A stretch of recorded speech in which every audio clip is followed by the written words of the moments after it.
오늘 함께 여러분들하고 나눌 말씀은요, 요한일서 3장 10절부터 16절까지의 말씀입니다. 요한일서 3장 10절부터 16절까지의 말씀입니다. 제가 말씀을 봉독해 드리도록 하겠습니다. 요한일서 3장 10절입니다. 하나님의 자녀와 악마의 자녀가 여기서 훤히 드러납니다.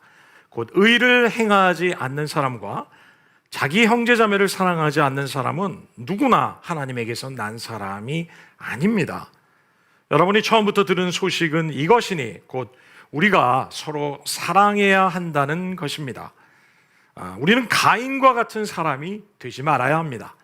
그는 악한 자에게 속한 사람이어서 자기 동생을 쳐 죽였습니다. 무엇 때문에 그는 동생을 쳐 죽였습니까?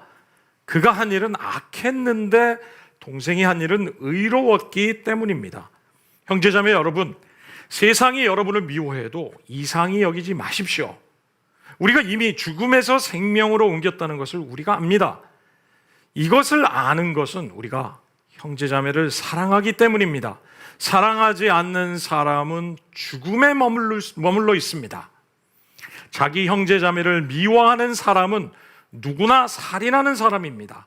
살인하는 사람은 누구나 그 속에 영원한 생명이 머물러 있지 않다는 것을 여러분은 압니다. 그리스도께서 우리를 위하여 자기 목숨을 버리셨습니다. 이것으로 우리가 사랑을 알게 되었습니다. 그러므로 우리도 형제 자매를 위하여 목숨을 버리는 것이 마땅합니다. 아멘. 오늘 저희들 여러분들과 같이 나눌 말씀은요, 요한일서 말씀에 눈먼 사랑으로 서로 사랑하라 라는 제목으로 여러분과 같이 말씀을 나누려고 합니다. 여러분 참 그런 경험이 있지 않습니까? 여러분이 가장 친한 친구들과 우리 교제를 하다가 한참 대화를 하다가 갑자기 야, 너 요즘 사랑하는 사람 생겼지? 너 사랑하는 사람 생겼구나 하면서 여러분 우리가 참 그런 고백을 할 때가 참 있지 않습니까? 이렇게 보면 친구가 정말 친한 친구이기 때문에 친구랑 이렇게 대화를 하다 보면 친구 안에 변화된 모습을 통해서 친구에게 사랑하는 사람이 생겼다는 것을 우리가 금방 알아챌 때가 좀 있습니다.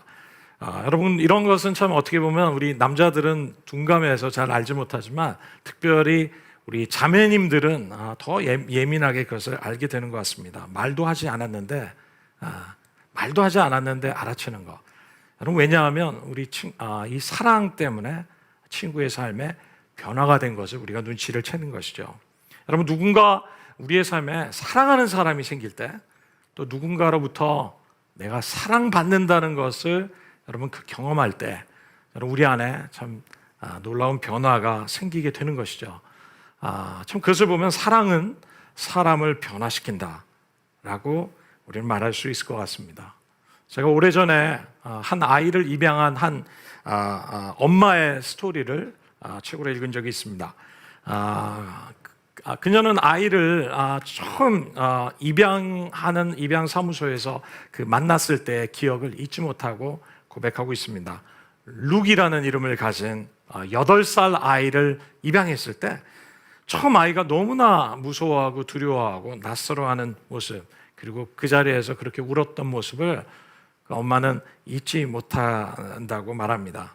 하지만 그 엄마가 그런 아이를 정말 정성껏 성심껏 그 아이를 돌보기 시작했을 때 아이의 삶에 변화가 있기 시작한 것이죠. 특별히 이 아시아 아이가 이 누드를 좋아한다는 것을 알고 엄마가 아시안도 아니면서 아시안 누드를 어떻게 만들지를 레시피를 연구하고 물어보고 하면서 아이가 좋아할 만한 모든 정말 여러 가지의 누드를 만들어서 아이를 주었을 때 또 그 아이를 씻기고 그 아이를 가르치고 그 아이와 시간을 보내기 시작하고 사랑을 고백하기 시작했을 때 정말 수년이 지나서야 비로소 이 아이의 마음에 엄마를 억셉트하고 그 아이의 삶에 정말 놀라운 안정감이 생기면서 그 아이의 삶이 변화됐다는 그런 고백을 했던 것을 제가 기억하게 됐습니다. 여러분 사랑은 사람을 변화시킵니다.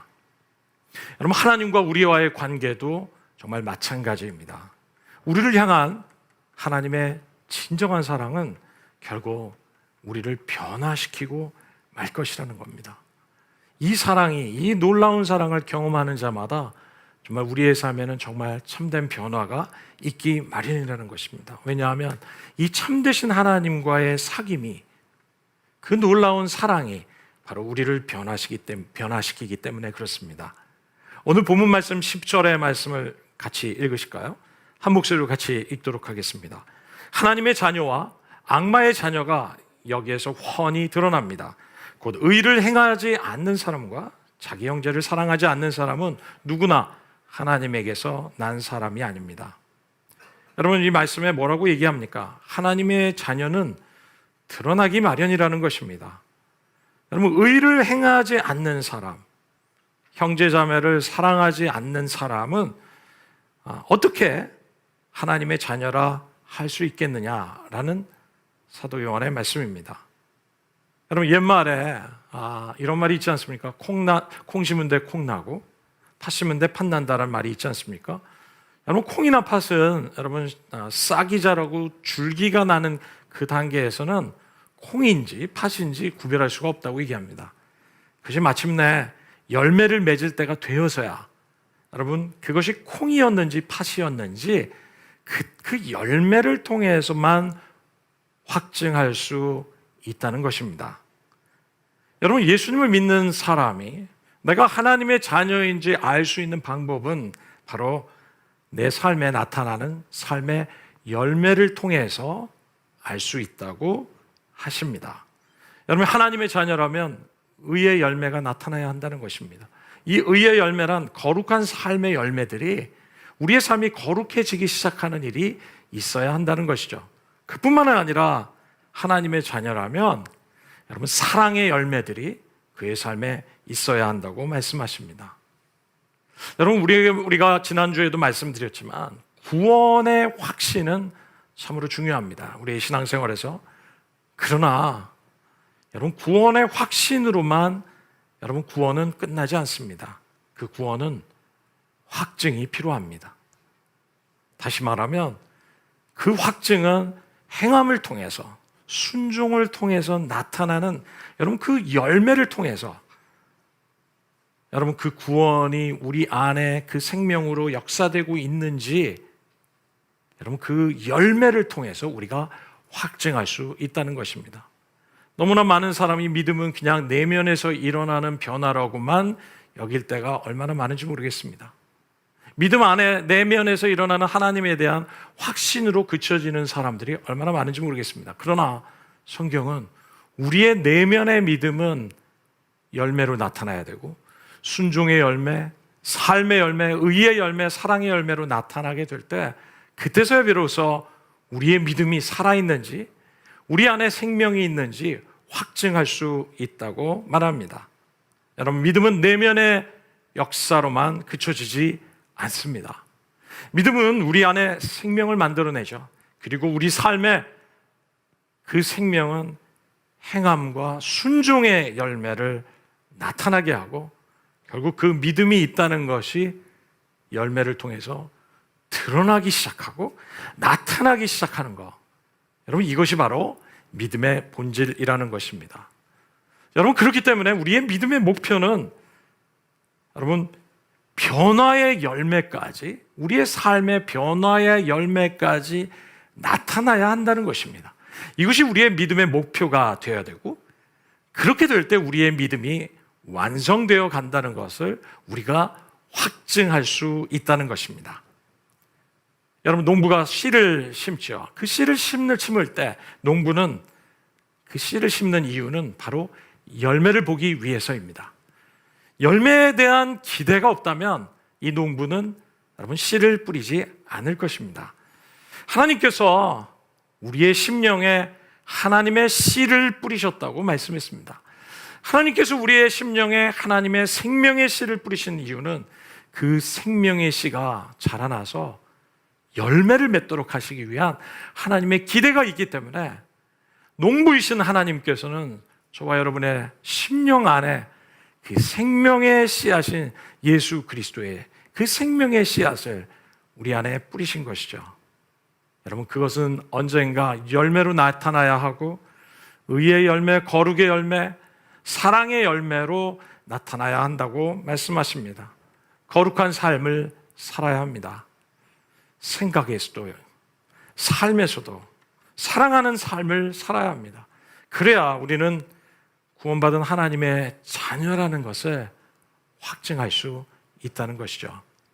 여러분 11절과 16절까지의 말씀은 여러분 하나님을 경험한 사람들, 하나님의 사랑을 경험한 사람들에게 서로 사랑해야 한다고 오늘 말씀은 우리에게 말씀하십니다. 우리 11절의 말씀을 우리 같이 함께 읽겠습니다. 시작.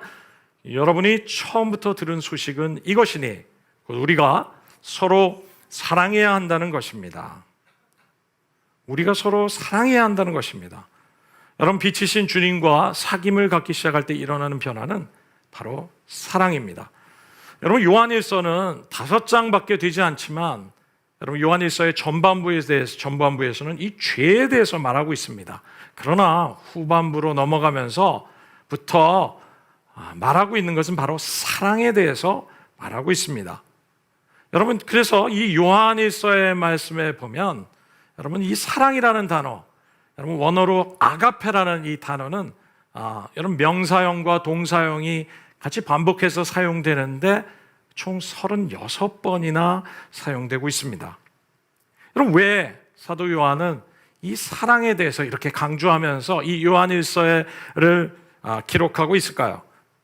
당시에 우리가 나누었던 이 요한일서의 배경은 바로 영지주의자들이 있었던 시기라고 말했습니다. 이 영지주의자들은 여러분 신비로운 영적인 지식을 통해서 얻게 되는 그 구원에 엄청난 관심을 가지고 있었기 때문에 이들은 다른 것에는 관심이 없었습니다. 그냥 초월적인 어떤 영적인 신비로운 지식을 깨닫는 것이 구원에 이룰 수 있다는 여러분 그 오직 신비로운 지식과 그 신비로운 지식에 대한 영적 경험만은 그들에게 관심이 있었기 때문에 그들의 삶에는 사랑에 관심이 없었다는 것입니다. 그들은 다른 사람들의 구원에도 관심이 없었고 다른 사람의 궁핍함에도 전혀 관심이 없었던 그런 상황 가운데 있었습니다. 여러분 그렇기 때문에 사도 요한은 바로 이런 상황에서 여러분 예수님이 전해주신 이 사랑의 복음, 이것이 왜곡되어져 가는 것에 대해서 사도 요한은 굉장히 안타까움을 가지고 사랑이 얼마나 우리의 믿음의 기독교 신앙의 본질이고 가장 중요한 것인지에 대해서 강조하고 있는 것입니다. 여러분 요한일서의 저자 사도 요한은 우리가 알기로는 예수님의 제자 가운데 예수님을 가장 가까이서 따랐던 제자로 잘 알려져 있습니다. 그래서 사도 요한은 예수님의 요한복음의 말씀에 보면 자기 자신을 예수님의 곁에서 누워서 예수님의 팔베개를 하고 있을 정도로 늘 붙어 있었던 사도였다고 자기 자신을 소개하고 있습니다. 그는 예수님을 그렇게 가까이서 섬기며 따르면서 예수님이 가장 중요하게 생각하는 것, 예수님이 가장 강조하는 것이 바로 사랑이라는 것을 그는 깨달을 수 있었던 것이죠. 그래서 이 요한일서를 통해서 바로 예수님께서 전하셨던 가장 강조하셨던 그 사랑의 복음을 그는 요한일서의 저자에게 전하고 싶은 것입니다. 오늘날 우리가 복음을 믿으면서 우리의 복음을 생각할 때 어쩌면 우리의 복음에 이 사랑의 메시지, 사랑의 복음, 이 사랑을 잃어버린 것은 아닌지 모르겠습니다. 때로는 우리는 거룩이 얼마나 중요한지를 강조하다가 이 복음의 핵심인 사랑을 놓쳐버릴 때가 간혹 있게 됩니다. 부흥을 강조하다가 우리는 예수님이 가르쳐 주신 이 사랑해야 한다는 삶을 우리는 놓쳐버릴 때가 또 있게 되는 것이죠. 능력을 원하고 기적을 원하고 하나님이 주시는 축복을 기대하고 강조하다가 우리는 사랑해야 한다는 예수님의 사랑의 복음의 메시지를 놓쳐버릴 때가 얼마나 많습니까?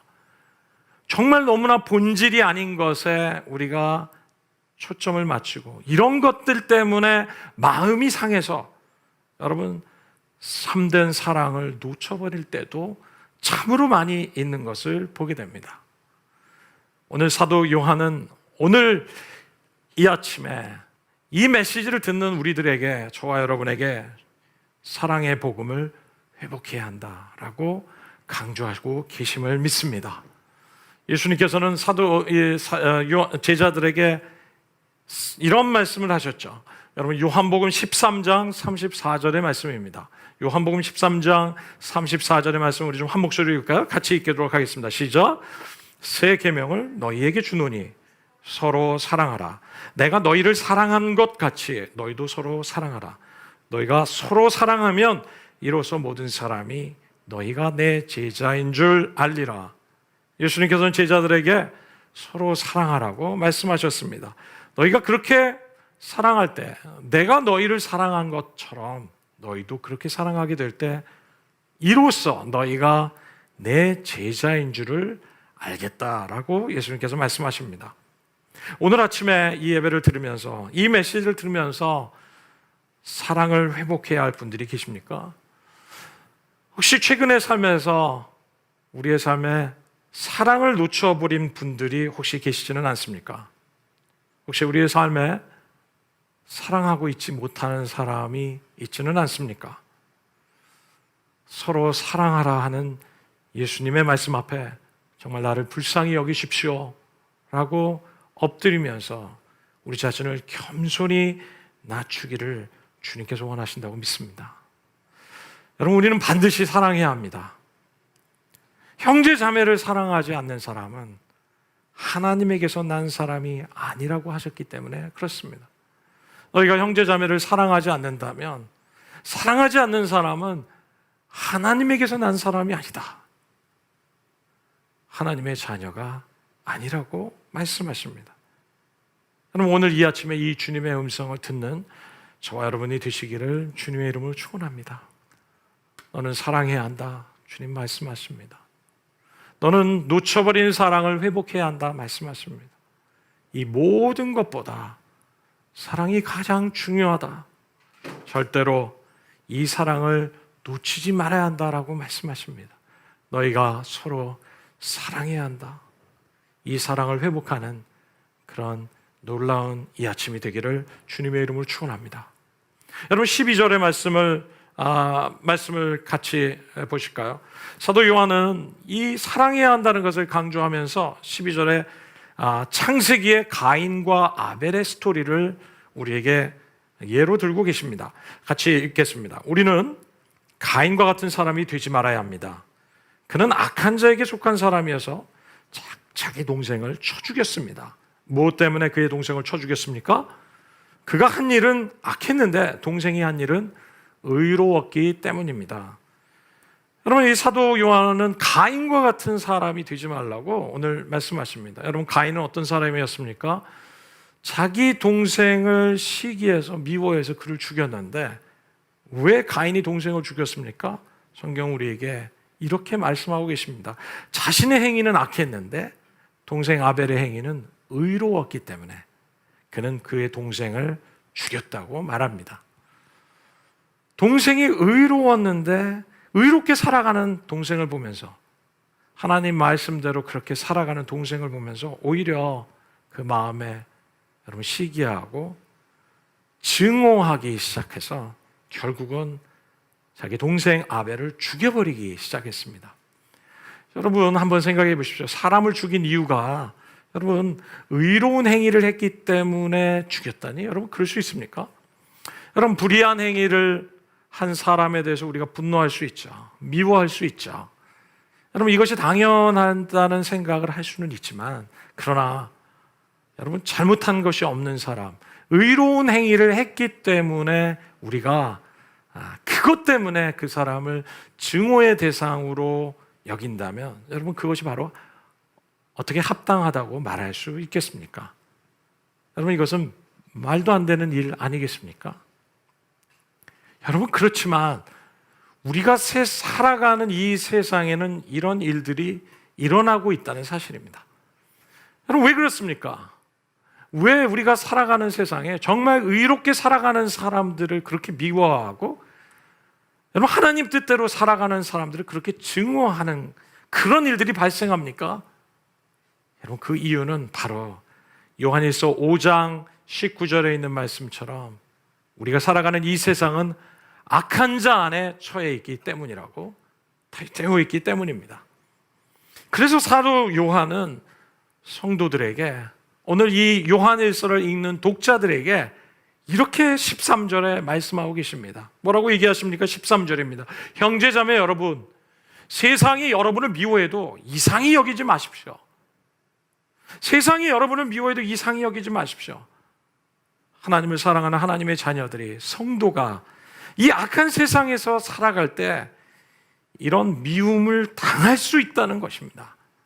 이 악한 세상은 거룩하고 의롭게 살아가는 사람들을, 그런 성도들을 여러분 죽도록 미워하는 그런 세상이 바로 이러한 우리가 살아가는 악한 세상이기 때문에 그렇습니다.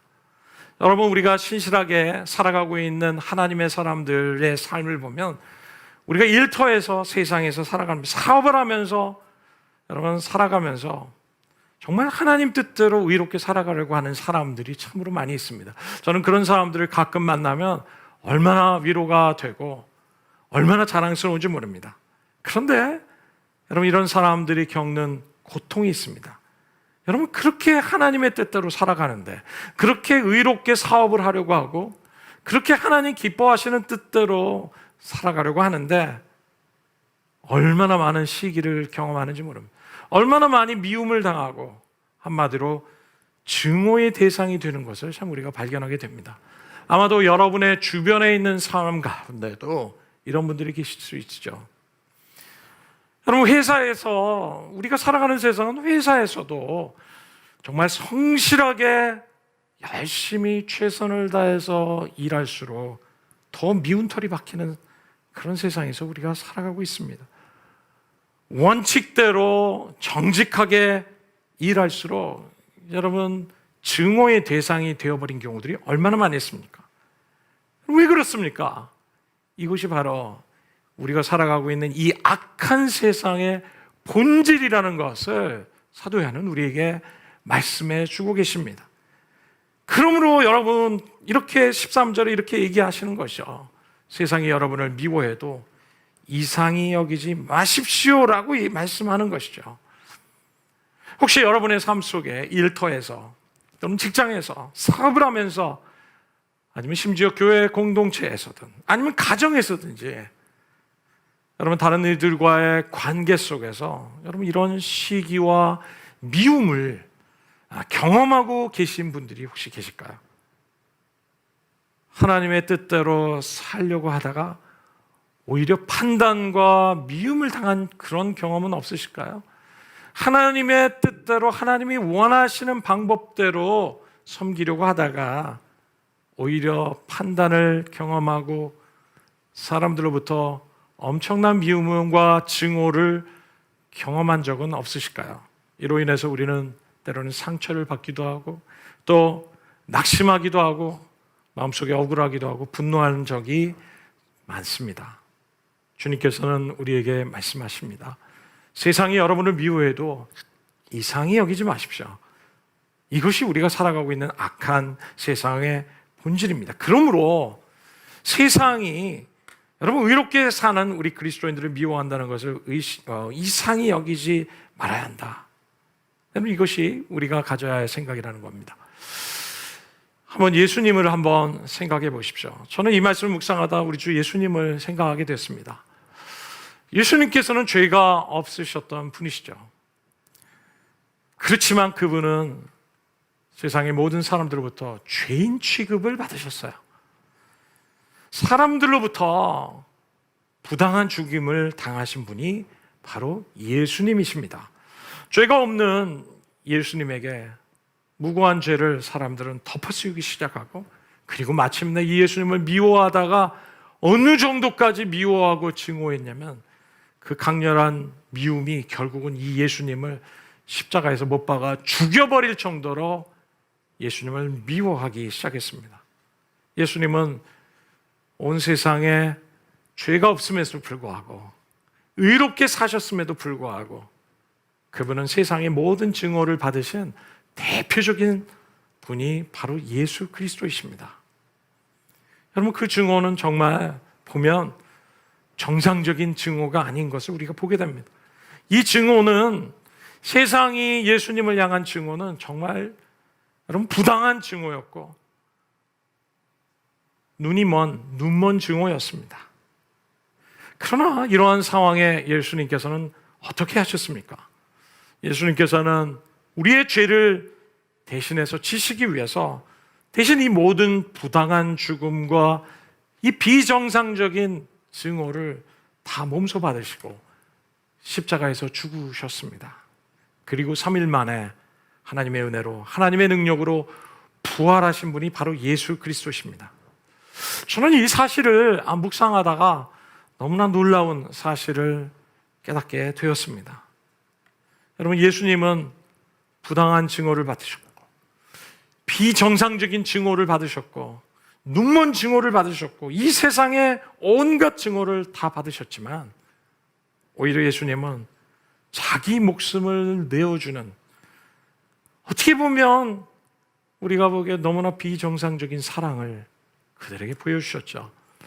너무나 부당한 것 같은 사랑을 사람들에게 보이셨고 눈먼 사랑을 그들에게 보이시면서 반응하셨던 모습을 우리는 발견하게 됩니다.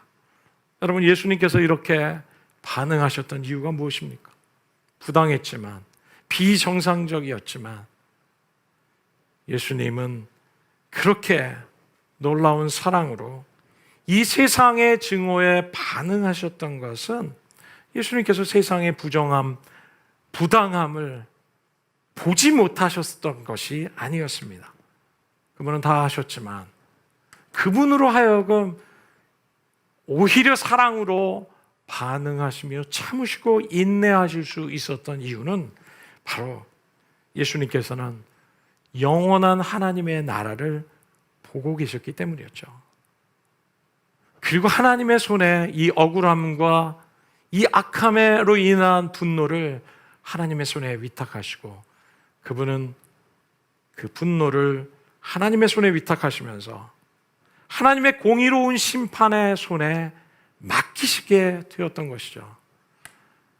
그리고 그분은 하나님을 신뢰하시면서 반드시 이 악에 대한 심판이 하나님의 때에, 하나님의 정하신 때에 반드시 있을 것이라는 그 소망을 가지고 그분은 이 십자가를 사랑으로 감당하셨습니다. 여러분, 결국 이 예수님의 눈먼 사랑 때문에 결국 우리는 놀라운 하나님의 생명을 경험하게 된 것이죠.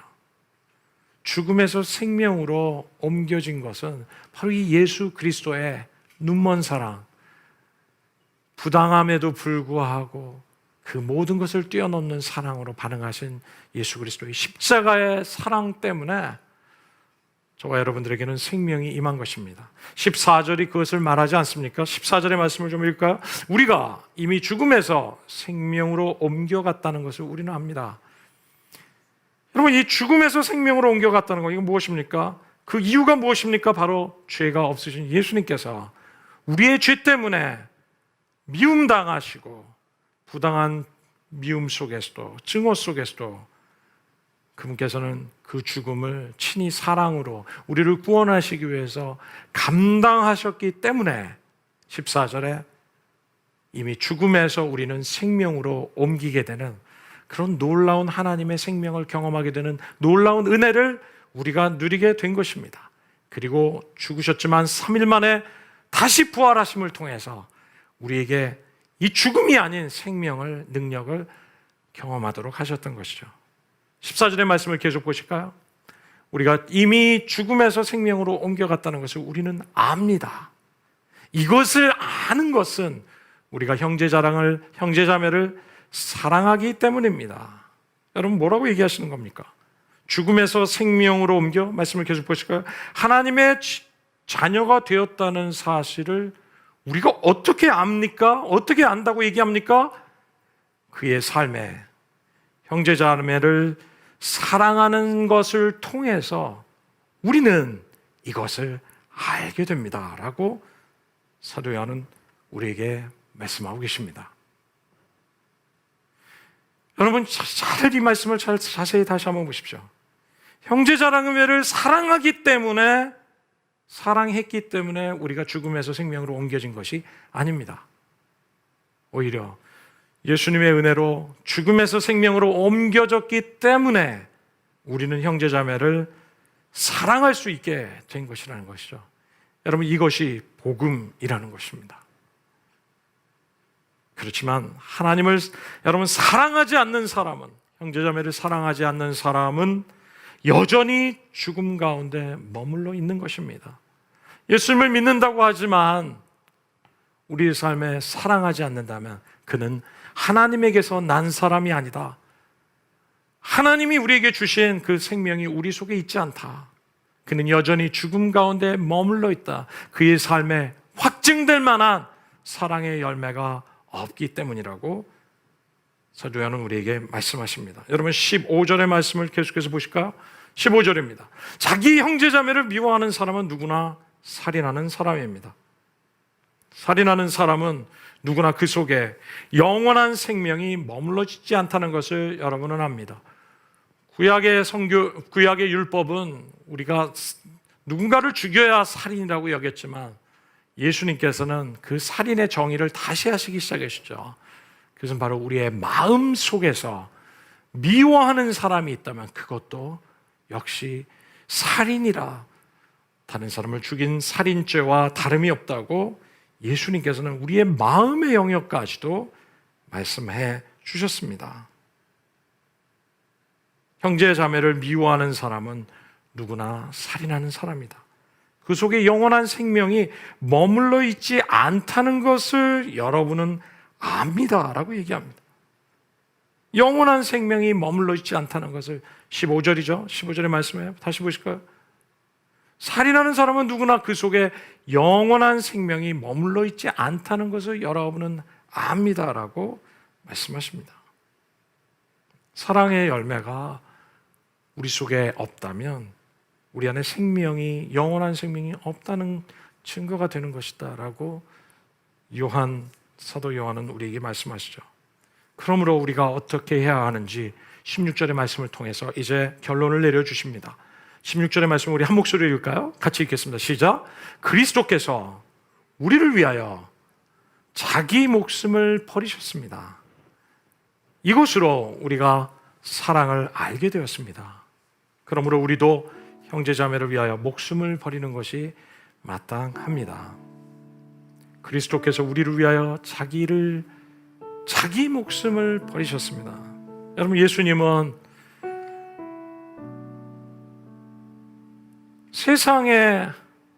세상으로부터, 악한 자로부터 온갖 증오를 다 받으시지 않았습니까? 비정상적인 증오, 정상적이지 않은 미움, 부당한 증오, 눈먼 증오를 다 받으셨지만 오히려 예수님께서는 어떻게 반응하셨습니까? 누가복음 23장 34절에 예수님은 십자가에 못 박히시면서 운명하시기 전에 예수님은 기도하셨습니다. 아버지여, 저들을 용서해 주십시오. 저들은 저들이 하는 짓을 알지 못하기 때문에 그렇습니다. 오히려 예수님은 자기를 향해서 증오하고 미워하고 죽이는 세상의 악한 사람들을 향해서 예수님은 저들을 용서하며 기도해 주셨고, 저들을 불쌍히 여겨주시도록 예수님은 기도하셨던 것을 보게 됩니다. 정말 이 사랑은 우리의 눈으로 비정상적으로 보이는 사랑입니다. 부당한 사랑처럼 보입니다. 눈먼 사랑처럼 보입니다. 그러나 하나님은 이것을 통해서 우리에게 사랑이 무엇인지를 우리에게 분명하게 보여주셨다고 말씀하십니다. 16절의 말씀을 다시 보실까요? 그리스도께서 우리를 위하여 자기 목숨을 버리셨습니다. 이것으로 우리가 사랑을 알게 되었습니다. 이것으로 우리가 사랑이 무엇인지를 알게 되었습니다. 세상의 부당한 증오를 향해서,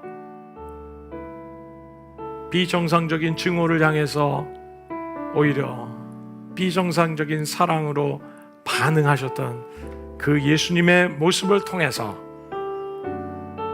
우리는 참된 사랑이 무엇인지, 하나님의 사랑이 무엇인지를 우리에게 알려주셨다는 것입니다.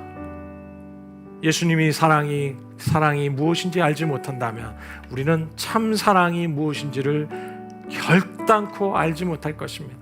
내 자녀를 사랑한다고 하지만 때로는 얼마나 이기적인 사랑입니까? 우리는 때로 누군가를 사랑한다고 하지만 얼마나 그 사랑이 얄팍한 사랑입니까?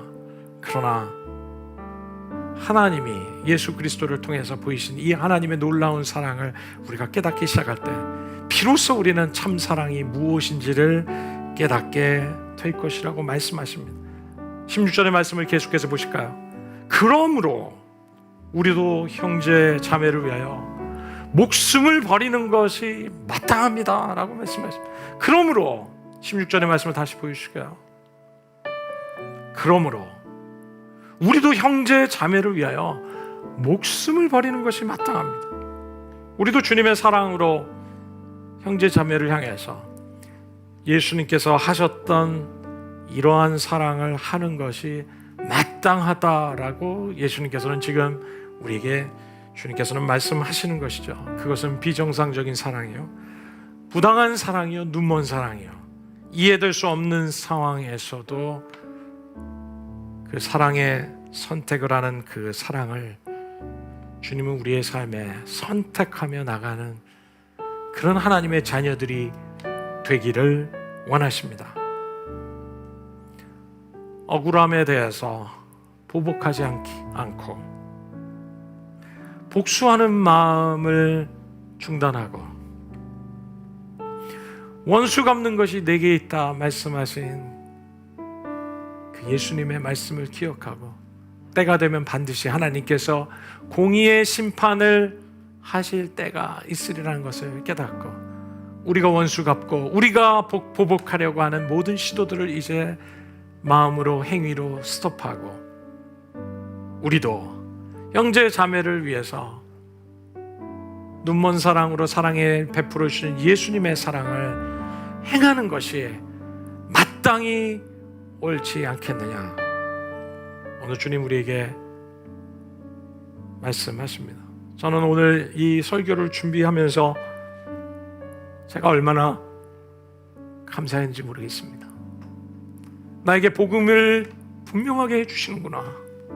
때로는 이해할 수 없는 그런 상황 가운데서 억울하고 분노하고 낙담할 수 있는 상황들이 참으로 많았지만 오늘 저는 이 말씀을 보면서 이것이 복음이구나, 이것이 내가 선택해야 할 삶이구나 라는 것을 깨닫게 해주셔서 이 설교가 저에게 얼마나 큰 축복이 되었는지 모릅니다. 사랑하는 우리 형제 자매들의 삶 속에도 동일한 축복의 말씀으로 여러분의 삶에 적용되는 놀라운 축복이 있기를 주님의 이름으로 축원합니다. 요한복음 13장 34절에 예수님께서 다시 말씀하신 말씀을 다시 한번 우리가 함께 읽으면 좋겠습니다. 새 계명을 너희에게 주노니 서로 사랑하라. 내가 너희를 사랑한 것 같이 너희도 서로 사랑하라. 너희가 서로 사랑하면 이로써 모든 사람이 너희가 내 제자인 줄 알리라. 서로 사랑하는 저희들 될 수 있기를 주님의 이름으로 축원합니다. 서로 사랑하며 끝까지 이 사랑을 지키는 저희 워시프론트 공동체 한 사람 한 사람 되기를 주님의 이름으로 축원합니다. 우리가 그렇게 될 때 우리가 예수 그리스도의 제자인 줄을 온 세상이 모든 사람이 알게 될 것이다. 주님은 우리에게 말씀하십니다.